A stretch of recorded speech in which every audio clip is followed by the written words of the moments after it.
자, 이제 772페이지에 보면은 건설계약의 손실예상이라고 있어요. 손실예상. 네, 손실예상. 네, 방금 전에 케이스 1에서도 손실은 그 2차년도 한 해 났었죠. 그러나 계약 전체로는 계약 금액이 1000인데 총 원가 910해서 90만큼 이익이 나는 그런 상황이었어요. 그래서 부분적으로 손실이더라도 전체에서 이익이 나는 경우를 이야기하는 건 아니고요. 여기 772페이지에 건설계약의 손실이라는 것은 뭐냐면은 그 다 합해가지고 전체적으로 마이너스인 경우를 이야기해요. 그래서 전체적으로 마이너스인 경우에 어떻게 하느냐. 전체적으로 마이너스인 경우. 여기 그 전체적으로 원가가 더 큰 경우, 수입보다 원가가 더 큰 경우 계약 손실이라고 한다. 그래서 계약 손실 상황은 어떻게 해야 되느냐. 계약 손실 상황은 어떻게 해야 되느냐. 그래서 뭐 예를 들어서 원래 1차 연도를 마쳤어요. 마치고 보니까 최초에는 이익이 날 걸로 예상했는데 이게 공사가 다 끝나면은 전체적으로 손실이 예상된다. 이런 상황 어떻게 할 거냐. 어떻게 하느냐 하면은 앞에 우리 그 오렌지를 1톤 수입하는데 1톤에 90만원에 수입하기로 했다. 근데 그 계약이 취소 불가능한 계약이다. 근데 12월 31일 아직 오렌지가 입고되지 않았는데 오렌지 지금 시장 가격이 1톤에 60만원이에요. 그러면은 내가 90만원에 사기로 했기 때문에 30만원 손해다 라고 해서 이거를 12월 31일 현재 재고자산이 입고되지 않았지만은 내가 손해볼 게 자명하기 때문에 그 30만원을 손실과 충당부채 인식했었어요. 그와 똑같은 회계 처리가 여기 계약 손실 상황에서 적용되게 되겠어요. 그래서 아직 다 공사를 하지 않았지만은 공사를 피할 수 있느냐? 공사를 피할 수 없죠. 그래서 공사를 피할 수 없기 때문에 장래 손실 예상액을 전부 다 땡겨가지고 그 손실이 예상되는 시점에 다 반영을 해야 된다. 왜 그러냐? 장래 손실 예상된다고 그 발주처에다가 최초에 내가 계약할 때는 이익 날 걸로 예상을 했는데 지금 와서 보니까 얘가 손실 날 것 같다. 그래서 나 계약 때려치겠습니다. 그렇게 할 수 없죠. 계약이 그렇게 느슨하지가 않아요.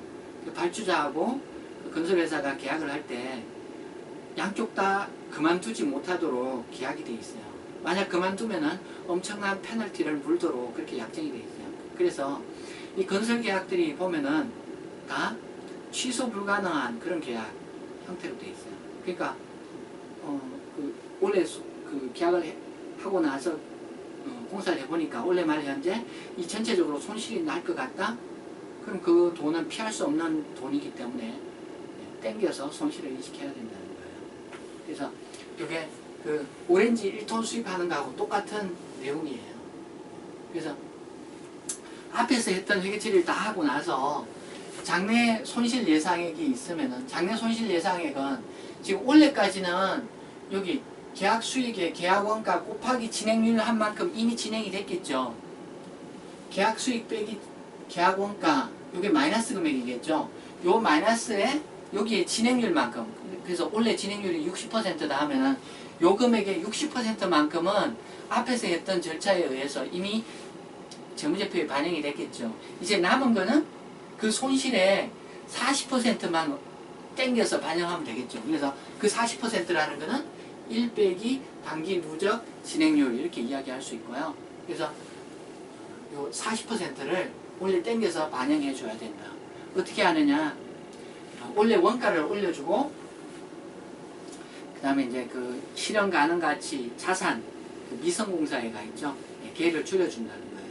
그래서 손익도 마이너스 시키고 40%만큼 손익도 마이너스 시키고 계약원가를 올려서 CGS를 올려서 손익도 마이너스 시키고 그 다음에 자산도 마이너스 시켜요. 지금 그 미성공사가 실현 가능 가치를 갖고 있는데 그거를 마이너스 시키는 거죠. 그래서 이런 분계가 필요하고요. 장래에는 똑같은 금액을 반대로 분계해 줘야 돼요. 그래서 이거는 이제 그 숫자로서 한번 생각을 해보면은요.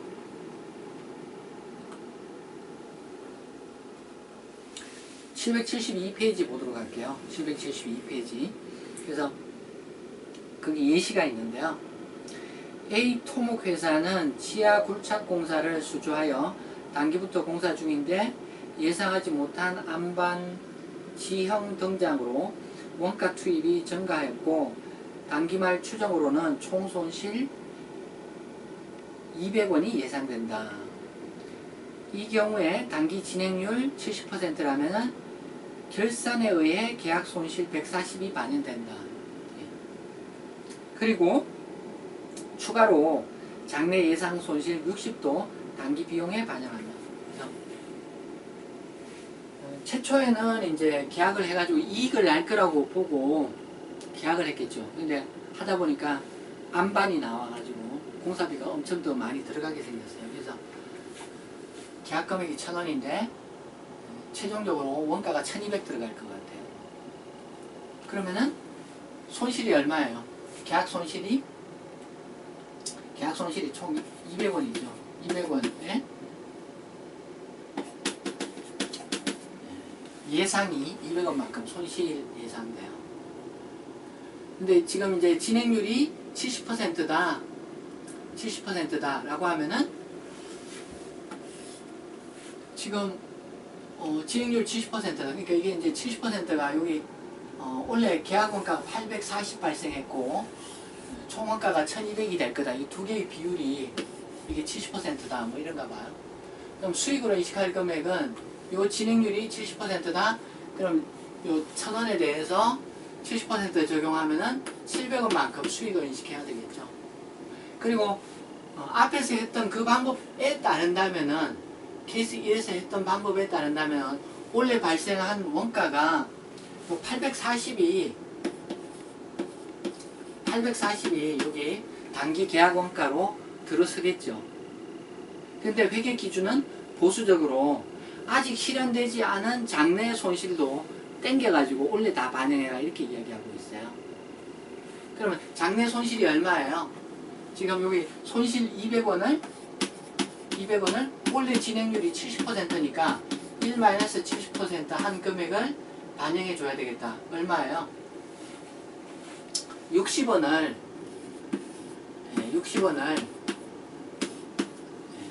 여기 반영해 줘야 되겠다. 이렇게 하면은 계약 원가가 총 900원이 돼가지고 원래 손익이 어떻게 되나요? 마이너스 200원이죠. 마이너스 200원. 원래 손익이 마이너스 200원이에요. 이 마이너스 200원은 1차년도 예상하고 있는 손익 마이너스 200원과 일치하는 금액이죠. 그래서 1차년도에 회계 처리할 게 보면은 미성공사 이게 원가 발생한 게 840이다. 현금 등의 지출이 840이다. 이렇게 하고 결산을 할 때 세일즈로 인식할 금액이 1000에 대해서 지금 진행률 70%니까 700이다. 이렇게 하고요. 그 다음에 CGS를 지금 여기 840 반영해 줘야 되겠죠. 대차 차익이 오른쪽에 있죠. 대차 차익이 오른쪽에 있어요. 그래서 미성공사 대차 차익 140을 이렇게 반영하게 되고요. 140 요 마이너스는 요 두 개만 하면 마이너스 140인 거하고 일치하는 금액이고요.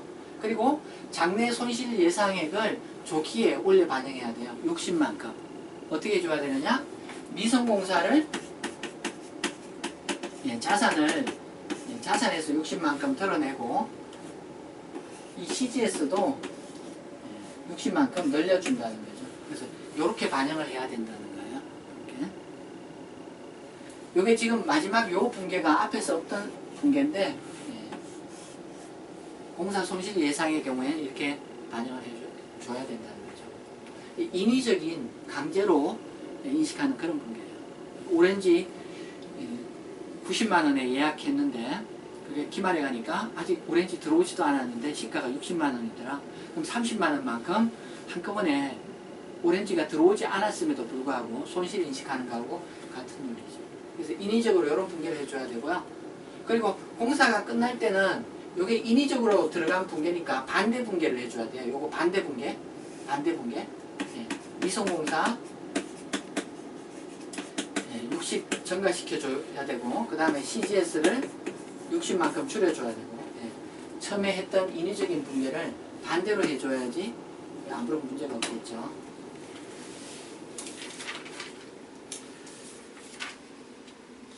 자, 그렇게 되고요. 이제 그 774페이지를 보도록 할게요.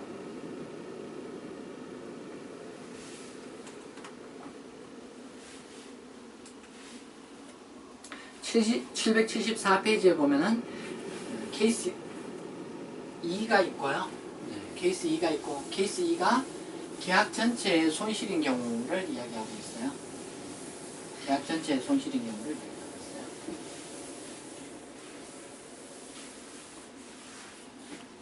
그래서 뭐 회계 처리를 보면은 여기 이제 계약이 1,000원이다.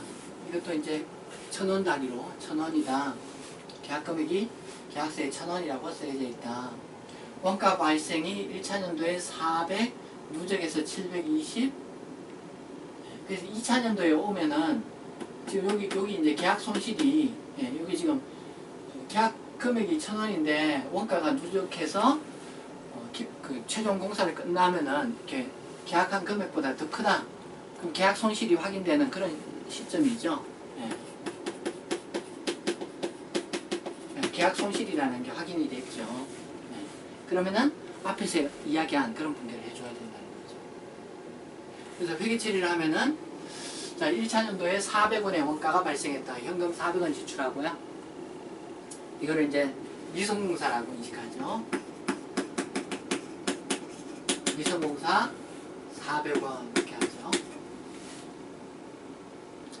자, 그리고 이제 공사 수익을 인식해 줘야 되죠. 그래서 세일즈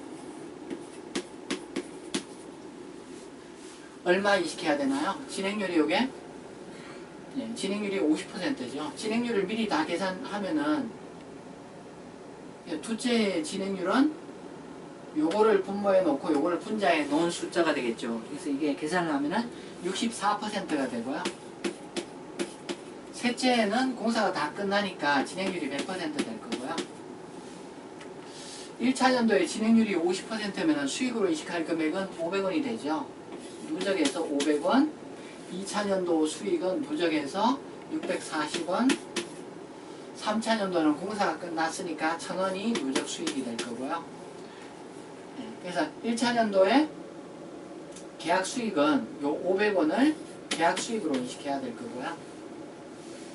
그 다음에 2차년도에 계약 수익으로 인식할 금액은 요 차익이 되겠죠. 140만큼 인식해야 되겠고, 3차년도에는 360 이렇게 되고요. 그 다음에 계약 원가 인식할 금액은 지금 여기 400원의 원가가 발생했죠. 그래서 400원 인식해야 되고, 그래서 조정 후 손익이 여기 500하고 400의 차이가 매출 총이익이죠. 100원이고, 둘째는 보면은 계약 원가로 인식할 금액이 이렇게 320이 되는데요. 근데 320으로 거쳐서는 안 되고, 추가적으로 장래 그 손실 발생할 것도 땡겨서 반영해 줘야 되죠. 그래서 여기 원가 조정으로 들어갈 금액이 있죠. 그래서 조정으로 들어갈 금액이 이게 어떻게 계산되나요? 조정으로 반영될 금액이 손실 예상액이 얼마예요? 125가 손실 예상액이죠. 125. 그런데 여기까지 회계 처리하면은 이 가운데 64%는 반영되는 결과거든요. 그래서 손실 예상액, 요 두 개의 차이, 손실 예상액 125인데 125에 여기 1 빼기 64%를 계약원가 조정이라고 반영하면 되겠죠. 그래서 125에 대해서 36% 적용하면은 45만큼 손실을 추가로 반영해 줘야 돼요. 45만큼. 그래서 여기 45를 반영해 줘야 되겠다. 그래서 계약원가를 요 두 개를 계약원가로 봐야 되겠다. 그래서 이렇게 하면은 수익은 140이고 원가는 요 두 개를 합한 숫자예요. 그래서 이렇게 하면은 마이너스 225 이렇게 계산이 되고요.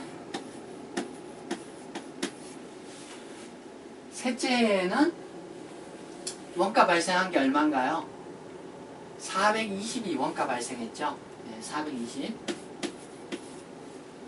직전 연도에 원가로 마이너스 45를 원가에 얹어줬으니까 다음 연도에는 반대로 해줘야 되죠. 이런 조정이 필요하고요. 그래서 이렇게 하면은 조정 후 손익이 15가 되겠어요. 15. 마이너스 15. 그래서 이렇게 해서 손익이 배분되겠다. 자, 회계처리를 계속해 나가면은요. 그래서 매출이라고 인식할 금액은 1차 년도에 500이 되고요. CGS 반영할 금액은 400이고요. 요 금액이죠. 대차 차이가 생기는데 그거를 미성공사라고 한다는 거죠. 그 다음에 또 어떤 분괴가 필요하나요? 청구에 대한 분괴가 있죠. 청구에 대한 분괴는 미수금하고 그 다음에 진행 청구액 그런 분괴가 필요하죠. 이거 청구하면은 미수금하고 그 다음에 진행 청구액 이렇게 할 거고요. 그 다음에 회수하면은 이 미수금 없어지고 현금 들어오고 이런 분괴 있겠죠. 근데 이 내용은 지금 뭐 여기서는 별로 중요성이 없기 때문에 분괴는 생략하고 있어요. 이거는 이제 청구하고 회수는 계약서에 따라서 하는 거기 때문에 지금 이 계산하는 논리하고는 큰 상관이 없죠. 그래서 1차 년도에는 여기까지 진행이 될 거고요. 2차 년도는 보면은 원가가 320 발생했어요. 그러면 미성공사를 320 인식할 거고요. 그 다음에 매출을 인식해야 되는데 매출은 320 이렇게 되고요.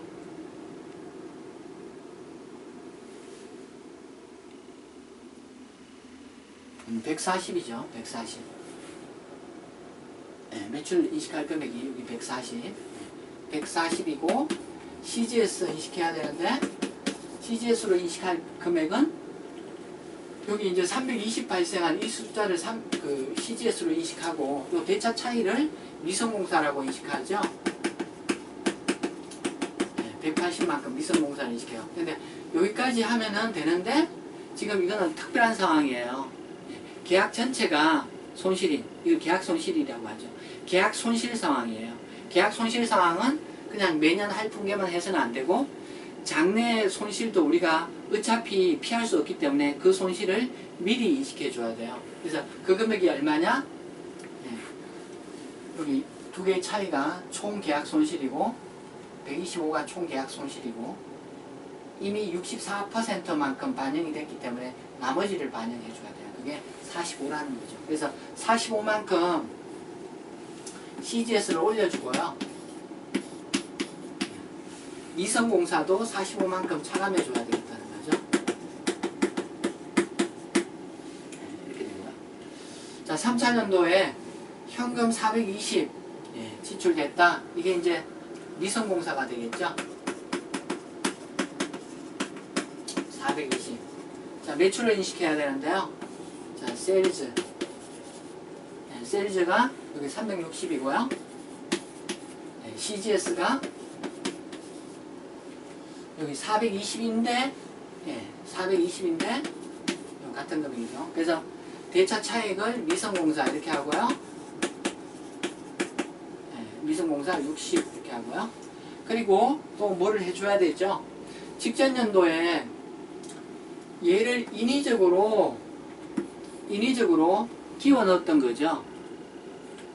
그 다음 연도에는 얘를 반대 분괴해 줘야 돼요. 그 다음 연도에는 그대로 반대 분괴를 해줘야 돼요. 반대 분괴를.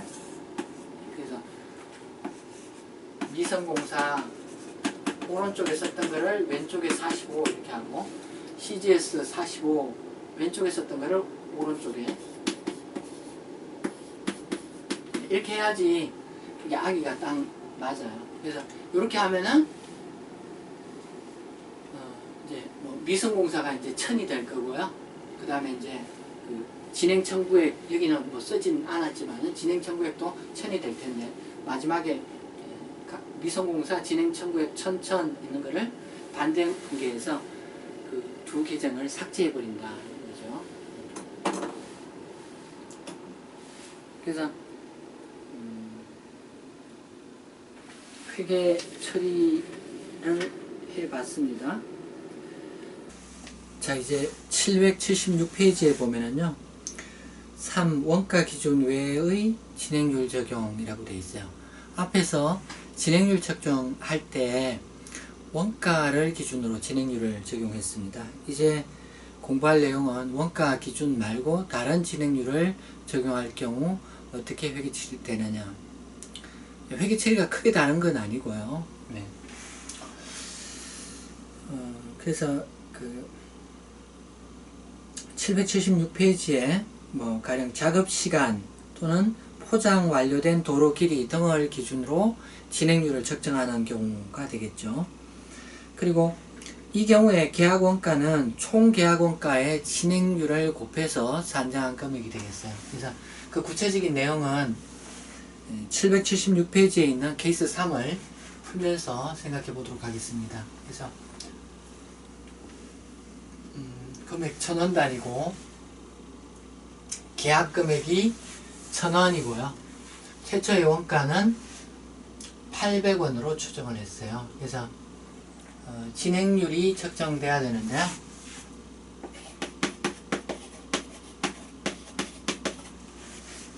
앞에서는 이제 원가 기준으로 측정을 했는데 이 문제는 보면은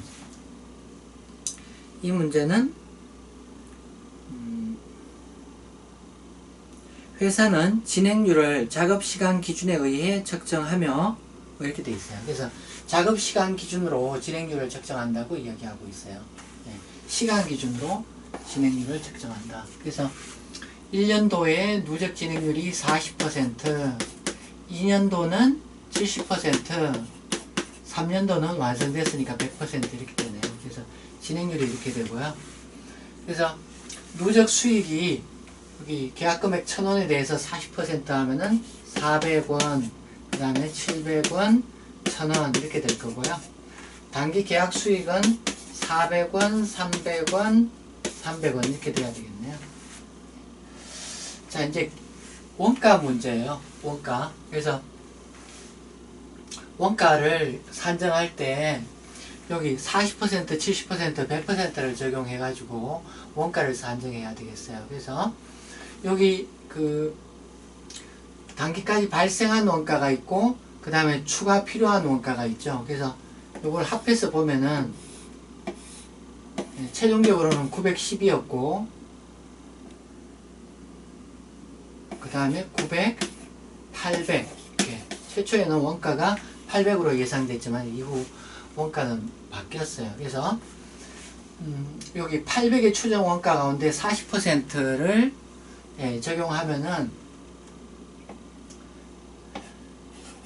320만큼이 4832, 320만큼이 단기 계약 원가가 돼야 되겠죠.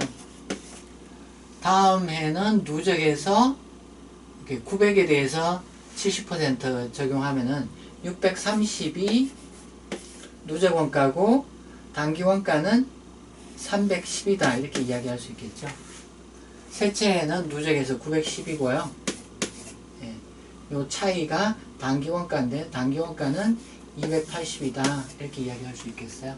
그래서 요거 세 개 합하면은 910이 되죠. 요 금액이 되죠. 손익은 뭐 여기 두 개의 차이 금액이 손익이 되겠죠. 여기 수익하고 원가하고 두 개의 차이가 이제 손익이 되겠죠. 자, 그래서 이제 첫 해에 원가 400원이 등장합니다. 그래서 400원을 투입했다. 그래서 이 400원을 미성공사라고 인식하죠. 400원 이렇게 할 거고요. 그 다음에 대금을 청구하죠. 그래서 대금을 청구하게 되면은 미수금 채권이 생기고 진행공사 청구액이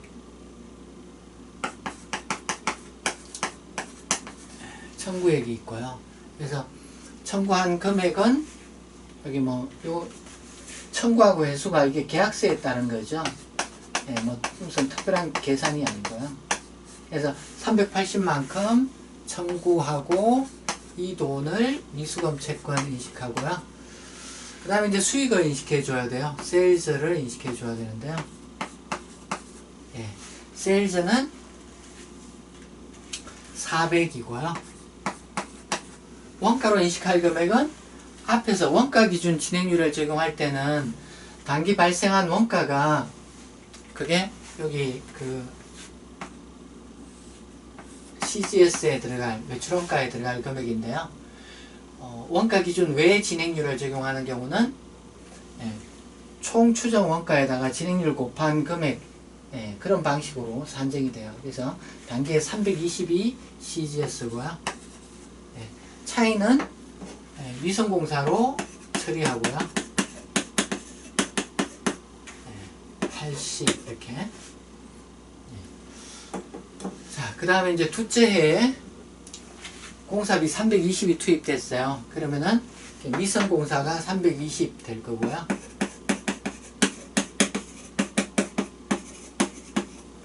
청구액이 510이에요. 그래서 청구액 510 이렇게 되고 미수금 채권 510 이렇게 되겠죠. 매출을 인식해야 되는데 세일즈가 630이고 CGS가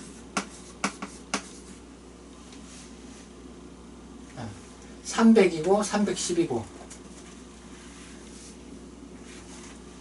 300이고 여기 310 CGS가 310.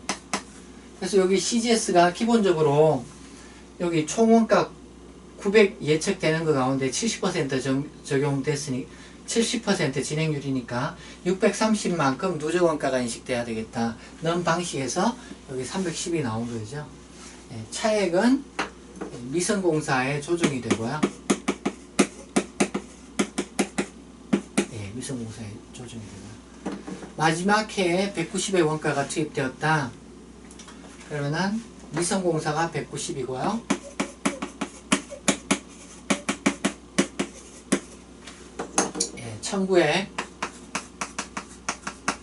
청구액이 110이다. 그 다음에 이제 청구액이라고 하죠. 그래서 청구액이 110이다 이렇게 하고, 그 다음에 세일즈가 이제 여기 300이라는 숫자고요. CGS가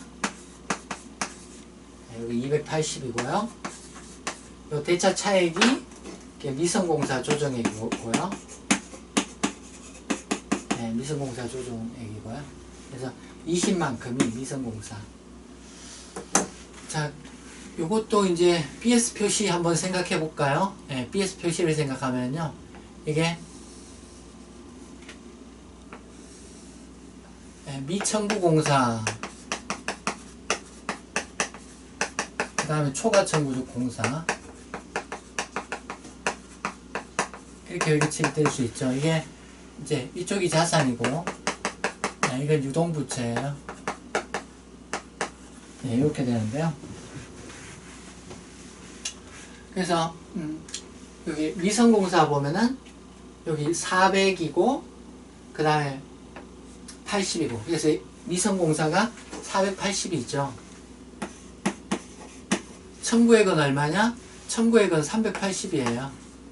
그러면은 지금 요 차액을 보면은 공사를 더 많이 해줬다. 그래서 실현 가능 가치가 480인데 청구를 380밖에 안 했다. 그래서 100만큼 더 청구할 게 있는 거죠. 그래서 100을 미청구 공사라고 이렇게 표시한다는 거죠. 다음에는 보면은 미성공사가 480에서 800이 되고 790이 되네요. 예, 청구액 누계액은 얼마예요? 청구액 누계액은 890이죠. 그러면 둘째에는 100만큼 청구가 더 많았네요. 누적에서 100만큼 청구액이 더 많은 상태예요. 그러면 여기 유동부채로 초과 청구공사 이렇게 100이 표시돼야 되겠다는 거죠.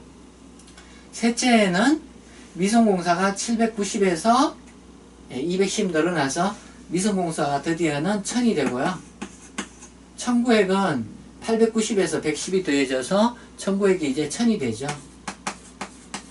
그러면은 실현 가능 가치도 1000이고 미성공사 이야기하는 거죠. 실현 가능 가치도 1000이고 그 다음에 청구한 금액도 1000이면은 이제 더 이상은 이게 유동자산 또는 유동부채에 표시될 게 없는 거죠. 그래서 마지막 연도에는 어느 쪽도 표시되지 않는 그런 결과가 되겠고요. 이렇게 하면은 이렇게 자산 쪽에 미성공사라는 게 남아있죠. 마지막 연도가 되면 얘를 미성공사를 삭제해 줘야 되겠죠. 그래서 미성공사 1000을 삭제할 필요가 있을 거고요. 그 다음에 여기 청구액이라고 오른쪽에 있는 계정도 상기해 줘야 되겠어요. 그래서 이렇게 하면은 미성공사 청구액이 장부에서 소멸되는 그런 결과가 되겠죠. 자, 그래서 이제 케이스 3을 풀어봤습니다.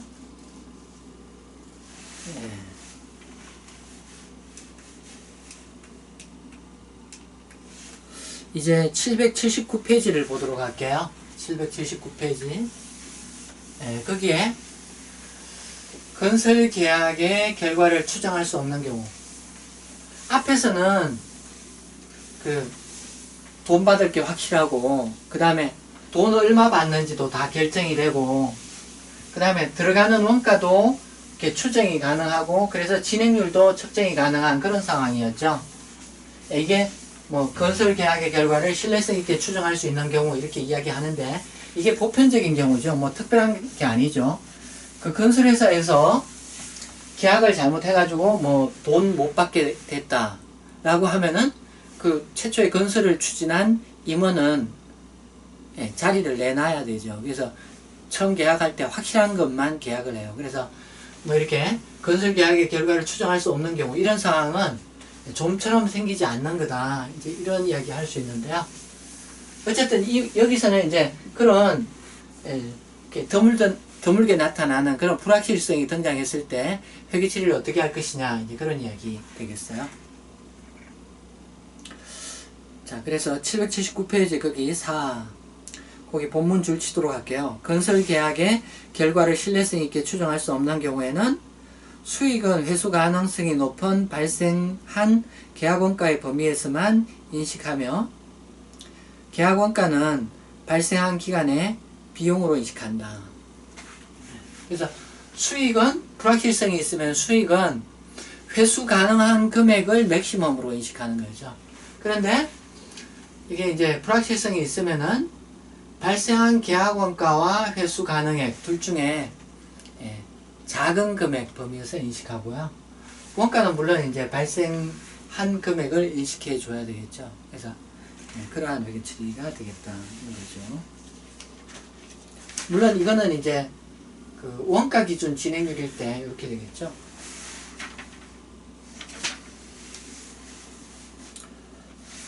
케이스를 볼까요? 780페이지에 케이스 4가 있습니다. 그 내용을 보도록 할게요.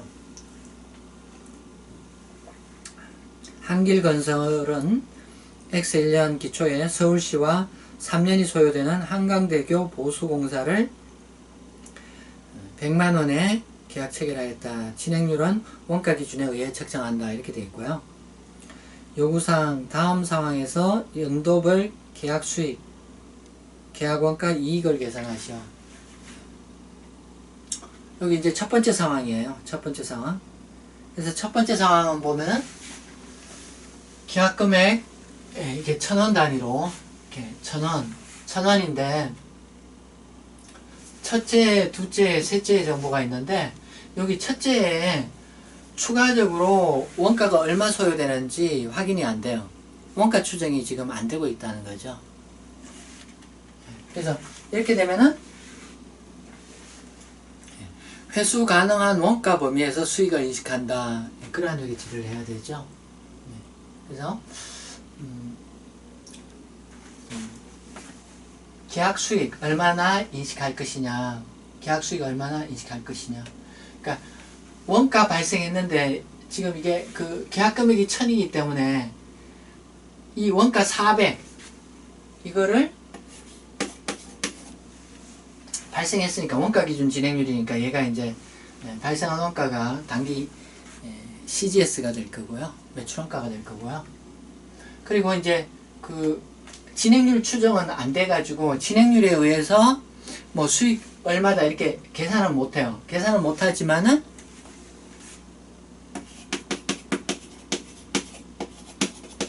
진행률 계산은 안 되지만은 서울시하고 계약했기 때문에 1000의 금액, 총 1000의 금액 회수 가능한 거죠. 그러니까 이게 그 400의 범위에서 인식하면은 400만큼 수익을 인식할 수 있다. 이런 이야기 할 수 있겠죠. 그래서 단기 계약 수익으로 인식할 금액은 400이다. 그래서 발생한 원가 수익을 그 범위에서 수익을 인식하기 때문에 손익은 빵이다. 이렇게 매출 총이익은 빵이다. 이렇게 이야기할 수 있겠죠. 자, 둘째는 가가지고 둘째는 뭐 자료가 축적이 돼가지고 그 총 원가를 추정 가능하다 이런 상황이 됐어요. 그래서 총 900의 원가 추정이 가능하다. 그래서 총 발생한 원가, 지금까지 발생한 원가가 720이니까 900 가운데 720이면은 80%. 진행률 80%죠. 네, 80%. 그래서 80% 진행률이 적용 가능해요. 그러면 이때부터 진행 기준에 의해서 적용을 하면 되겠어요. 그래서 1000에 대해서 80% 이러면 누적 수익 1000이 돼야 되고요. 직전 연도에 400의 수익을 인식했죠. 그러니까 둘째에는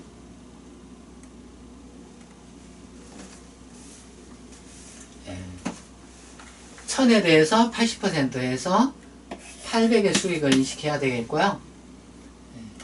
직전 연도 400의 수익을 인식했으니까 단기에 추가로 400 인식하면은 누적 800 되는 거죠. 계약원가 단기에 발생한 게 320 발생했다는 이야기죠.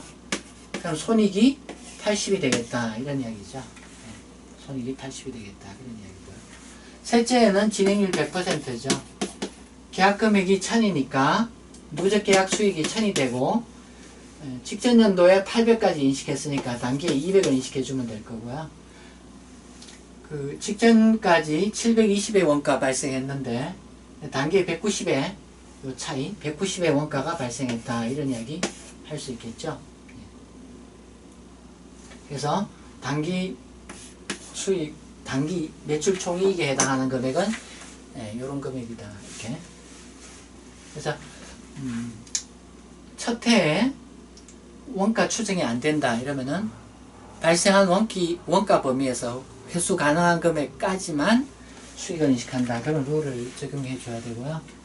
자, 그 다음에 두 번째 상황 보도록 할게요. 자, 진행률 보면은 첫 해는 진행률 800에 400 발생했으니까 진행률이 50%다. 둘째에 무슨 이상이 생겼나 봐요. 그래서 원가 추정이 안 된다는 거예요. 그럼 여기 진행률 안 될 거고요. 셋째에는 진행률이 100%예요. 그래서 첫째 누적 계약 수익 50%니까 500원 인식해야 되고요. 단기 계약 수익은 500원이다. 계약 원가는 400원이다. 그래서 단기 매출 총이익이 100원이다. 예. 둘째에는 진행률 측정이 안 돼요. 발생한 누적 원가가 720이다. 예. 단기에 발생한 원가는 320이다. 이런 이야기 할 수 있고요. 그러면은 그 발생한 원가 범위에서 회수 가능한 금액을 수익 인식한다 라고 하면은 발생한 지금 누적 원가가 720이고 회수 가능한 금액은 계약금액 1000이죠. 둘 중에 작은 거는 720. 그래서 720의 범위에서 수익이 인식된다는 거고요. 전기에 이미 500을 인식했으니까 둘째에는 220만큼 수익을 인식해야 되겠다. 그럼 둘째에는 원가 고려하면은 매출 총이익이 마이너스 100원이다. 그래서 여기 둘째에 불확실성이 있기 때문에 요때까지 발생한 원가 기준으로 회수 가능한 금액 720까지만 수익이 인식되어야 되겠다. 이렇게 하면은 누적 손익이 빵이 되는 거죠. 셋째에는 진행률 100%니까 누적 수익 1000이고 차이 180을 수익 인식하고 원가 발생한 게 그 다음에 190이네요. 원가 발생한 게 190이죠. 190. 얘가 190이고 얘는 이게 다 합해서 1000이 돼야 되죠. 1000이 어디 여기 280이겠네요. 280 이렇게 해야지 여기 지금 1000이 되죠. 이건 다 합해서 이제 910이 될 거고요. 그래서 이렇게 하면은 셋째에 90만큼 이익이 발생했다. 누적 원가 910이고 계약 금액이 1000이니까 누적 이익이 90이 되겠죠. 자, 그래서 불확실성이 있는 경우 회계 처리를 살펴봤습니다.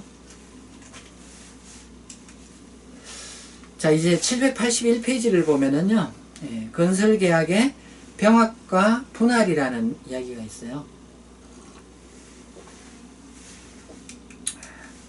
병합, 분할, 이제 그 의미를 일단 알아야 되는데요.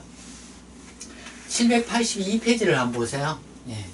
782페이지 보면은 거기 위에 그림이 있죠. 그래서 공장하고 기숙사, 공장, 그리고 그 옆에 기숙사를 지어주는 계약이에요. 그래서 건설 계약의 분할과 병합 어떤 의미냐 하면은 이렇게 공장도 지어주고 건물도 지어주는데 이게 병합한다라고 하면은 이 두 개의 공사를 하나의 회계처리 대상으로 해서 진행률을 하나 적용하고 수익도 하나 인식하고 원가도 하나 인식하고 이렇게 적용하는 거예요. 그게 병합이라는 거예요.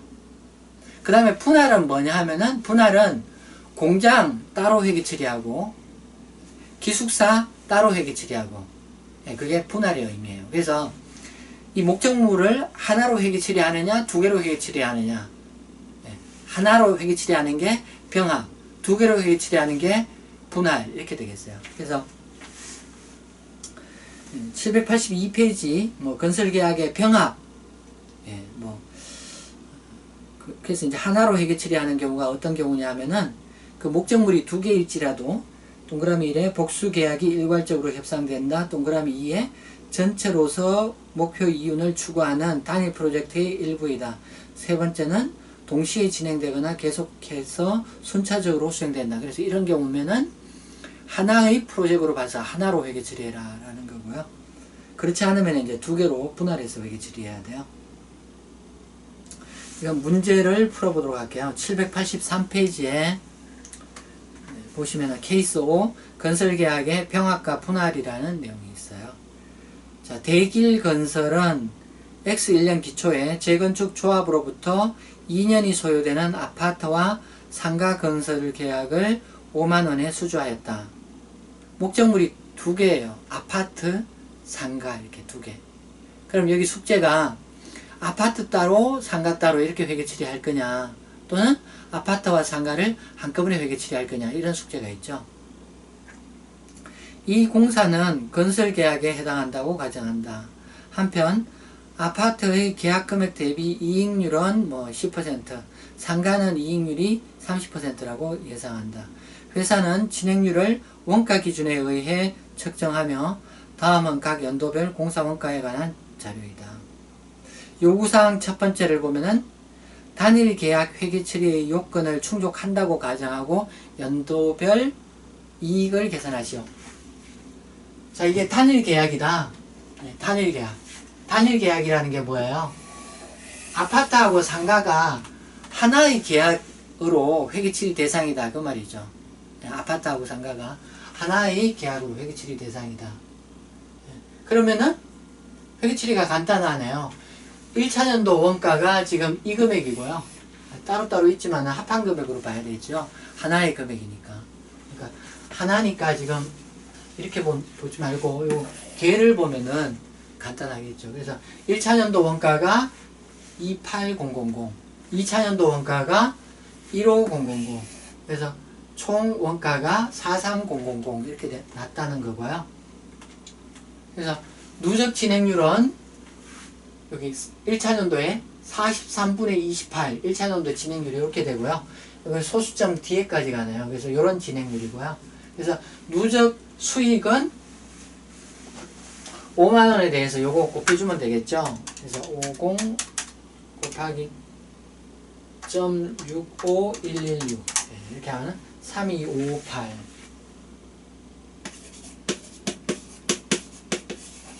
그래서 단기 수익이 이렇게 되고요.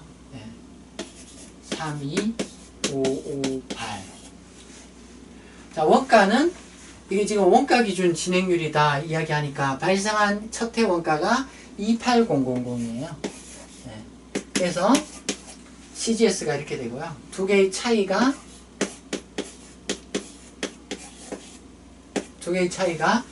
1차년도 매출 총이 이익이다. 이렇게 되겠죠. 자, 2차년도는 진행률 100%가 될 거고요. 누적 수익이 5만원이겠죠. 5만원. 계약 금액이 5만원이다. 이렇게 돼 있으니까요. 전기에 요만큼 수익을 인식했으니까 요 차이가 2차년도 수익이 되겠죠. 그래서 174482442가 2차년도 수익이 될 거고요. 원가 15,000 차감하면은 2차년도 매출 총이익은 2442다. 그래서 단일 계약의 요건을 충족한다 이러면은 아주 간단하죠. 아주 간단하죠. 앞에서 배운 거하고 뭐 하나도 다른 게 없죠. 그래서 단일 계약이다. 그럼 한꺼번에 이렇게 회계 처리해야 되니까 회계 처리가 아주 간단해요. 자, 요구사항 두 번째를 보도록 할게요. 요구사항 두 번째를 보면은 계약을 분할하여 아파트 건설 계약 및 상가 건설 계약을 각각 별개의 계약으로 간주하는 경우 연도별 이익을 계산하시오. 이렇게 돼 있어요. 그래서 아파트 따로 상가 따로 이건 뭐라고요? 분할이라고 하죠. 분할. 그래서 분할 요건에 충족된다. 그럼 아파트 따로 상가 따로 각각 회계 처리해야 되죠. 그래서 이 경우에 분할의 경우에 회계 처리가 약간 뭐 아주 복잡한 건 아니고 약간 생각할 게 있어요. 약간 생각할 게 있어요. 자, 2년이 소요되는 아파트와 상가의 건설 계약을 5만원에 수주했다. 이렇게 돼 있어요. 그래서 여기 이제 아파트의 원가가 이렇게 있고요. 요거 따로죠. 지금 회계 처리가 얘 따로 그래서 따로따로 수익이 인식돼야 되는데 아파트의 그 원가는 이렇게 있고 상가의 원가는 이렇게 있다. 그럼 여기 그 한꺼번에 계약한 이 5만원을 아파트하고 상가로 나눠야 되는데요. 여기에 숙제가 있어요. 요 5만원을 총 계약 금액 5만원을 어떻게 아파트 그리고 상가 이렇게 나눠줄 거냐. 여기에 이 분할에 핵심되는 숙제가 있어요. 흔히 그냥 일견 생각하기에는 여기에 원가가 36000, 7000이니까 이 5만원을 요 두 개의 비율로 서로 나눠서 수익 금액 이렇게 보고 이렇게 회계 처리하면 되지 않겠느냐 이렇게 생각할 수 있거든요. 근데 그렇게 하면은 안 돼요. 그렇게 하면 안 되고요. 어떻게 해야 되느냐. 여기 이익률 개념이 있어요. 이익률 개념. 그래서 아파트의 계약금액 대비 이익률은 10%다. 상가는 30%다. 이렇게 이야기해요. 그럼 아파트 경우를 가지고 이야기하면은 자, 매출이 있고 그 다음에 매출 원가가 있고 자, 이익률이 10이다 라고 하는 거는 어떤 상황이냐면은 얘가 10이고 두 개의 차이가 두 개의 차이가 10이고 그 다음에 매출이 100이라는 이야기죠. 즉 CGS는 여기서 90이다 이렇게 해야지 190, 10 이렇게 해야지 매출 이익률이 10%다 이렇게 이야기할 수 있는 거죠. 여기 보면은 원가가 나와 있죠. 즉 여기 90으로 나눠주면은 1 빼기 10%로 나눠주면은 이 아파트의 계약 금액이 얼마다, 그 금액을 계산할 수 있겠죠. 그래서 이렇게 하면은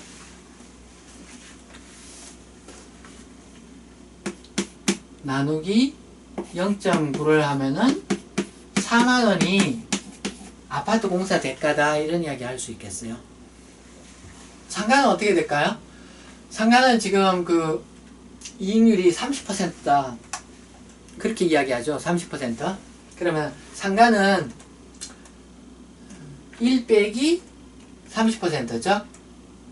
0.7로 나눠주면 되는 거죠. 0.7로 나눠주면 되는 거죠. 그래서 상가의 계약 금액은 100으로 보는 게 타당하겠다는 거예요. 그래서 요게 이 문제를 푸는데 핵심이에요.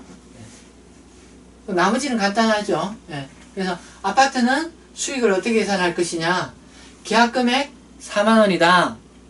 총원가 36,000원으로서 연도별로 이렇게 발생했다. 이거 풀면 되죠. 여기 진행률이 원가 기준 진행률이니까 1차년도에 36분의 25.2에서 70%다. 1차년도 수익 얼마예요? 4만원에 70%면은 28,000원. 2차년도는 수익이, 아파트 수익이 12,000원. 그렇게 되겠죠? 여기 수익이 4만원이다. 진행률이 70%다. 28,000원이 아파트의 1차년도 수익이 될 거고요. 2차년도는 4만원 가운데 나머지 금액이 되겠죠? 원가는 여기 있는 거 그대로 가져오면 되겠죠? 2차년도는 10800. 이렇게. 상가도 이게 똑같은 방식으로 계산할 수 있겠죠? 상가도 여기 원가가 여기 첫 해 7,000 가운데 2,800이다. 40%다. 그럼 4,000원. 4,000원. 다음에는 6,000원이겠죠? 원가 여기 2,800, 4,200.